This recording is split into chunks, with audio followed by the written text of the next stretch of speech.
Hi, this is Tarun from Group 36. My teammates are Sandeep Chinarity and Aditya GJ. The topic given to us was analysis of water distribution in India. And before the mid semester, we plotted scatter plots, bar plots, and geographical mapping.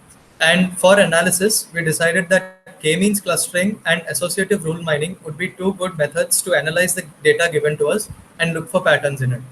Now, k-means clustering is done when we want to look for patterns in a huge block of data and we plot it on a 2D graph and see if certain points are closer to each other than other points, implying that there is a similarity between each cluster. Now, what we did was we had data sets for 4 years, so we did them all separately. And we decided to split it into 5 clusters because we split the data points into 5 based on the region they are in: north, south, east, west, and central. So if there were a regional bias, if any, we wanted to look for it as well. And now this is the k-mean scattering plot for the year 2009, and this is the code we generated for it.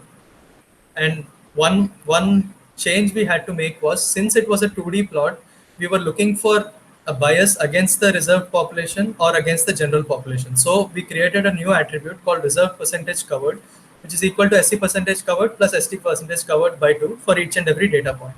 And this is the code we used for k-means clustering.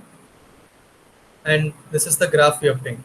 And now, as you can see here, this is the clustering plot for 2009. Even though there are quite a few outliers in the top left and the bottom right here, most of it is symmetrical about the x equal to y line, which implies symmetry, which implies that there is no bias. So as you can see, there are quite a few points here which are outliers, but they are close to the line, which is better represented here, where you can see the centroids of each of those 5 clusters. They are quite close to the x equal to y line to suggest that even though if there is any minute bias, it is nothing to be worried about. This is the data for 2009. And as we come to 2010, as we go directly to the centroid plot, we can see that there is one point here which implies that there is quite a lot of bias against the general population at first glance. But we also need to look at this graph here, which shows that even though there is a point here, it is very sparsely populated compared to the other 4 clusters, and they are quite widely spread amongst each other. And the reason this happened was because we chose to make 5 clusters rather than 4, which would have plugged them in with the blue and green. Since we made 5 clusters and another cluster had to be made, this was the result of it. But it by itself does not represent too much of a bias, even though it's not something which can completely be neglected, but it is very minute. Now we come to the year 2011, and you can see here there is not any bias at all. But once again, we come to the problem that there are quite a few outliers in the clusters. The centroids also show the same thing. And the same again goes for the year 2012. No such bias, but again, quite a few outliers.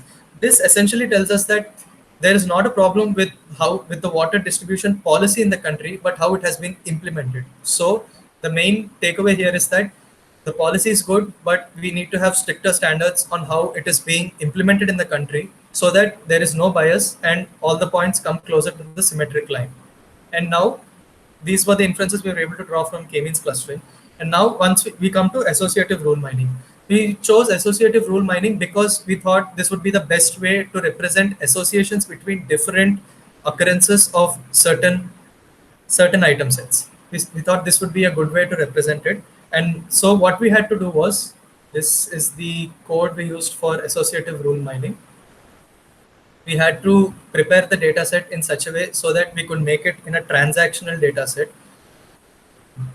Again, this is the frequency item set generation code. And these are the mining association rules. Now I'll go through them one by one.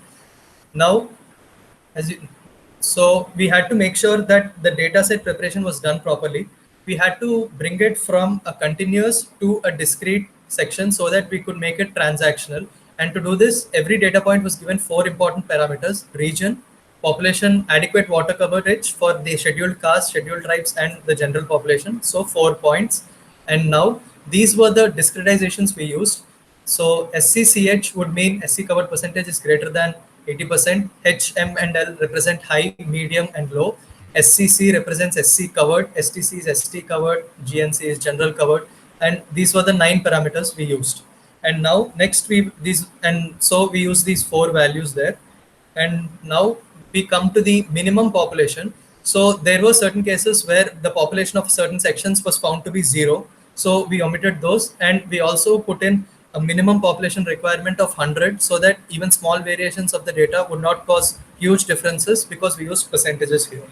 And and now we use con- uh, the conventional a priori algorithm here: candidate generation, pruning, support counting, and candidate elimination. So the minimum support value we used was 100 in candidate elimination. And now we generated frequent item sets like this. And again, now we create the mining association rules we used were, for any item set to be considered frequent, it had to have a confidence value of 0.95. The reason we chose such a high value was, we had quite a few data sets which had above zero point 0.8 and above zero point 0.7. So this would mean that the numbers themselves are so high. So we had to come up with a number big enough to suggest that there are associations which actually make sense, because we are looking at relative numbers here. And now these were the rules generated. We were able to come up with certain trends which looked interesting. Now, one major thing we saw was, in the south section of the country, there was no bias whatsoever. This did not mean that there was a lot of water distribution. It just meant that, suppose if the general section of the population gets medium amount of water, so do the SCs and STs. There was no bias there. It just meant that whoever got it equally. And again, we didn't see any rules pertaining to the east, which again meant that there were no associations, and we weren't able to draw any inferences from it, and which suggests that there are a few problems there. And again, we can look at a couple of item sets here which do not occur in all 4 years. This might be because of the 0.95 confidence interval we used, but these which occur in all 4 years represent a very high correlation. For example, if a general and an ST get high amount of water in the west, that would mean the SC gets as well. So this means that there is no bias as far as high water coverage is concerned in the west, and these were some trends we were able to come up with.